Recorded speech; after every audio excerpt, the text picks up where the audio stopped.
আসসালামু আলাইকুম everyone, welcome back to my channel. আশা করছি সবাই অনেক ভালো আছেন। আজকে আমি আপনাদের সঙ্গে শেয়ার করব বাঙালির পছন্দের একটা পিঠা, তালের ক্ষীর পাটিসাপটা। এই পিঠাটা খেতে খুবই মজার হয়।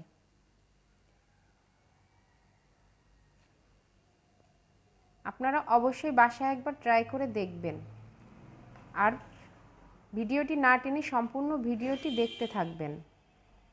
চুলায় একটি কড়াই নিয়ে নিয়েছি, এখানে দিয়ে দিচ্ছি আমি 2 কাপ ঘন দুধ। আমি এখানে 1 কাপ গুঁড়া দুধের সঙ্গে আরেক কাপ পানি মিশিয়ে তৈরি করে নিয়েছি। আপনারা যদি গরুর দুধ নেন তাহলে 6 কাপ দুধ জাল করে 2 কাপে নিয়ে আসবেন। দিয়ে দিচ্ছি 1 কাপ নারকেল কোড়া, 1/3 কাপ চালের গুঁড়া,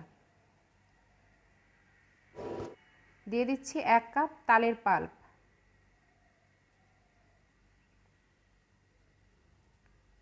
আপনারা চাইলে তালের পাল্পটা আরেকটু বেশি করে নিতে পারেন।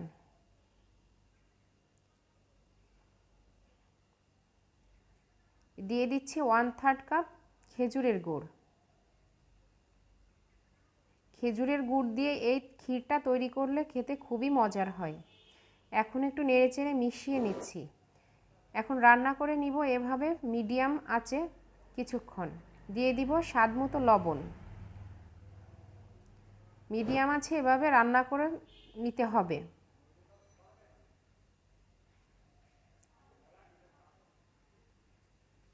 এটা অনবরত নেড়েচেড়ে রান্না করতে হবে, না হলে লেগে যেতে পারে। দিয়ে দিচ্ছি 5-6টি এলাচ। এলাচগুলো আমি পরে তুলে নিব।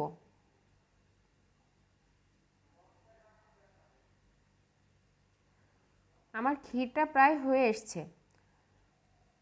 চুলা থেকে এই পর্যায়ে আমি নামিয়ে নিব। এটা কিছুক্ষণ পর আরেকটু শক্ত হয়ে যাবে।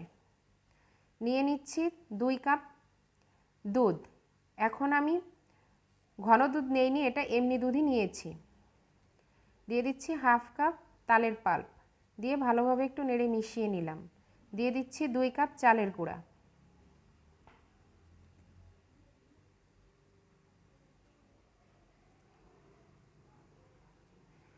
আর দিয়ে দিচ্ছি 4 টেবিল চামচ চিনি। এখানে আমি বেশি মিষ্টি করব না, কারণ ক্ষীরটা আমি বেশি মিষ্টি করে বানিয়েছি। যে যেমন মিষ্টি খেতে পছন্দ করেন সেভাবেই বানিয়ে নেবেন। এখন এটা ভালোভাবে নেড়ে চেড়ে মিশিয়ে নিব। এখানে অ্যাড করব আরও 1.5 কাপ পানি। এখানে আপনাদের কম বেশি করে লাগতে পারে, 2 কাপও লাগতে পারে। অল্প অল্প করে পানি দিব আর মিশিয়ে নিব। আমি 1.5 কাপ পানি দিয়ে দিয়েছি। আমার লেগেছে 2 কাপ দুধ এবং 1.5 কাপ পানি, টোটাল 3.5 কাপ। 2 কাপ চালের গুঁড়ার জন্য মোটামুটি একটা এরকম গোলা তৈরি করে নিতে হবে, পাতলা টাইপের।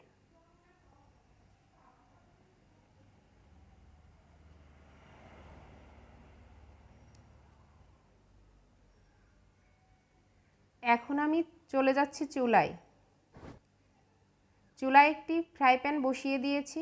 একটু তেল ব্রাশ করে নিচ্ছি যাতে পিঠাটা ভালোভাবে উঠে আসে।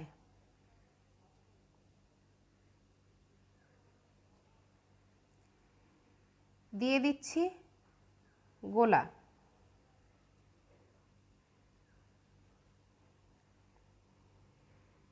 এটা উপর পর্যন্ত কিছুক্ষণ হয়ে আসার জন্য অপেক্ষা করতে হবে।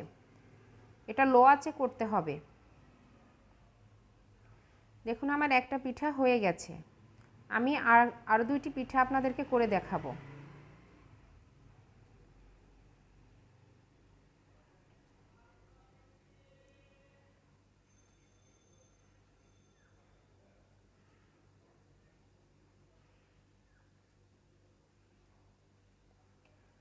উপর থেকে যখন পুরোপুরি এভাবে হয়ে আসবে তখন দিয়ে দিব রান্না করে রাখা ক্ষীর।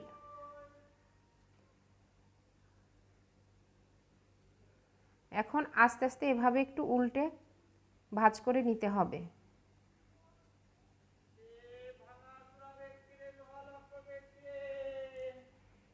আমি আরও একটি পিঠা তৈরি করে দেখাচ্ছি।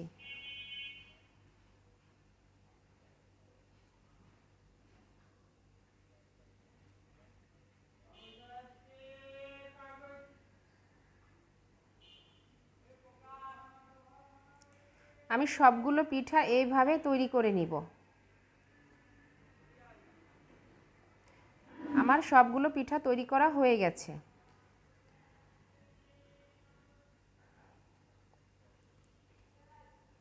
প্রিয় দর্শক, এই পিঠাটা খেতে খুবই মজার হয়। আপনারা অবশ্যই বাসায় একবার ট্রাই করে দেখবেন। আমি একটা পিঠা আপনাদেরকে ছিঁড়ে দেখিয়ে দিচ্ছি। দেখুন কত সুন্দর হয়েছে। সুপ্রিয় দর্শক, আমার ভিডিওটি যদি ভালো লেগে থাকে প্লিজ একটা লাইক দিবেন এবং সাবস্ক্রাইব করবেন এবং পাশে থাকা বেল আইকনটি চেপে দিবেন যাতে আমার পরবর্তী ভিডিও নোটিফিকেশন আপনাদের কাছে সাথে সাথে পৌঁছে যায়। আল্লাহ হাফেজ।